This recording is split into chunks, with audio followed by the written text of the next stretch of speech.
अहमद आया था आज, काफी देर बैठा रहा।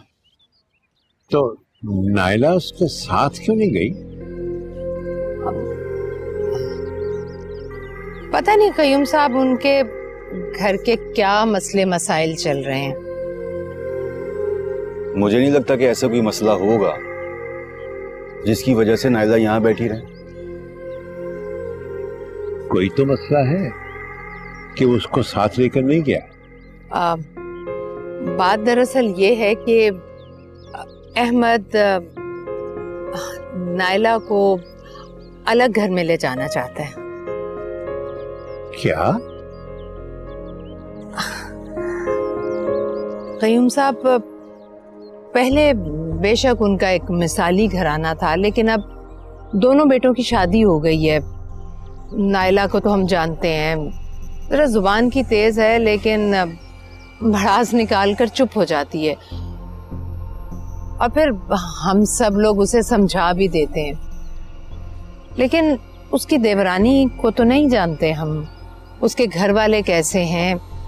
वैसे लगती मुझे तेज है, और फिर जॉब भी करती रही है ना। बस इसीलिए मेरे ख्याल में अहमद चाहता है कि पहले अलग घर ले और फिर अपनी बीवी और बच्चे को यहाँ से ले जाए। मुझे तो ऐसा लगता है कि प्रॉब्लम नायला की वजह से ही हुई। एक मिनट का, हम हर मर्तबा नायला ही को क्यों कसूरवार समझ लेते? मैंने माना कि वो तेज मिजाज की है और उससे एक दो मर्तबा ऐसी बातें हुई हैं जो गलत थी, लेकिन ये भी तो हो सकता है कि उसके साथ गलत सलूक हो रहा हो। 2-4 मर्तबा अगर उसने गलती कर ली तो हमेशा ही उसको कसूरवार समझते रहे। ठीक है, अगर अहमद ने यह फैसला किया कि वो अपनी बच्ची को और बीवी को लेकर अलहदा रहेगा तो हमें दखलंदाजी नहीं करनी चाहिए। हाँ, ठीक कह रहे हैं आप। और सुनो, अहमद आए ना तो उससे इस मौजू पर कोई बात मत करना, क्योंकि मैं नहीं चाहती कि बेचारा खामखामी शर्मिंदा हो। हरगिज़ बिल्कुल नहीं बात करनी चाहिए। अच्छा, तुम नायला का हर तरह से ख्याल रखो जब तक वो यहाँ है। बच्ची की हर जरूरत को पूरी करो। जब तक वो यहाँ है उन्हें कोई तकलीफ नहीं होनी चाहिए। जी जी, मैं तो आपके कहे बगैर सब कुछ बहुत अच्छे से कर रही हूँ। अब चाय लें, ठंडी हो रही है।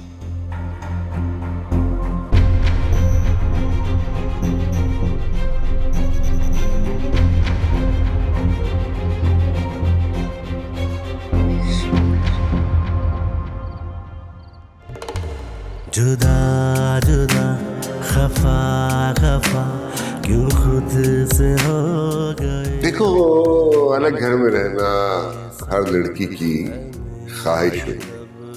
अल्लाह ने तुम्हें इतनी तौफीक दी है कि तुम उसकी इस ख्वाहिश को अफोर्ड कर सकते हो, तो उसका हक दे दो। है कसूर मेरा इस भीड़ में भी तन्हा। जाके फैसला कर लो, अलग घर या तलाक। ना है रास्ता।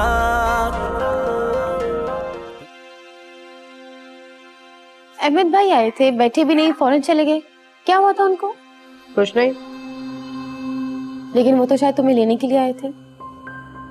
हाँ, लेकिन लेके नहीं गया ना।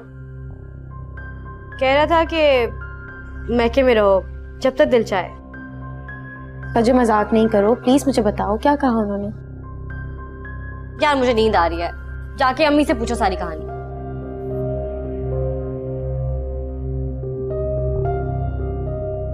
और सुनो, ये अपनी लाडली भांजी को भी ले जाओ, रात को उठ के मेरी नींद खराब करेगी।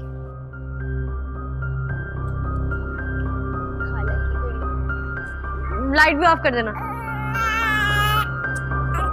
खाला जाओ।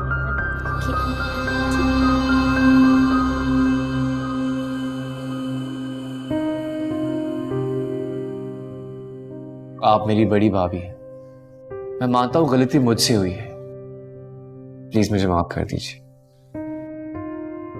ये देखिए, मैं आपके आगे हाथ छोड़ता, अगर आप कहती हैं तो मैं आपके पैरों को हाथ लगा।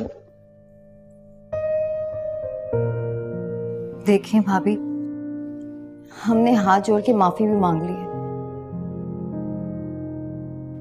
इतनी नाराजगी अच्छी नहीं है। प्लीज अब घर चलें।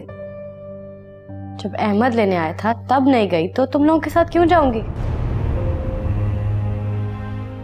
बदजुबानी, इतनी बदतमीजी के बाद। अगर मैं आपसे थोड़ा कड़वा बोल लेता हूँ, मानता हूँ तेज मिजाज है मेरा, लेकिन भाभी मैं आपकी दिल से इज्जत करता हूँ और करना चाहता हूँ। यही हकीकत है। आप मेरी अच्छी भाभी हैं ना, प्लीज मान जाइए, मेरा मान रख लीजिए, चलिए हमारे साथ। हम सब आमना को कितना मिस करते हैं। अम्मी बाबा तो हर वक्त उदास बैठे रहते हैं, और अहमद भाई वो जब से यहाँ से गए हैं उन्होंने खुद को कमरे में बंद कर लिया। भाभी वो मिस कर रहे हैं आपको, आमना। और आमना है किधर? कितने दिन हो गए उसे देखा नहीं, उसे प्यार नहीं किया। वो घर पे नहीं है। वो जा कहाँ सकती है आपके बगैर? अम्मी और ज़ारा साथ बाजार लेके गई हैं।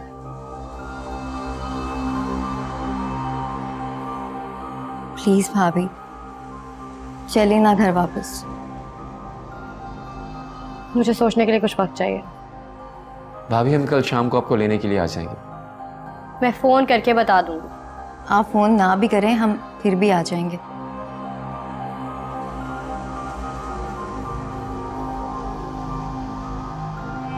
चलो चले। भाभी आंटी जब आए तो उन्हें हमारा सलाम कहिएगा।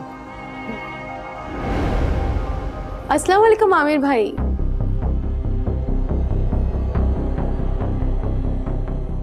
आप कैसी हैं किरण? वालेकुम अस्सलाम। वालेकुम सलाम। ज़ारा से लेके अंदर जाओ। बच्चों मैंने कहा इसे लेकर अंदर जाओ।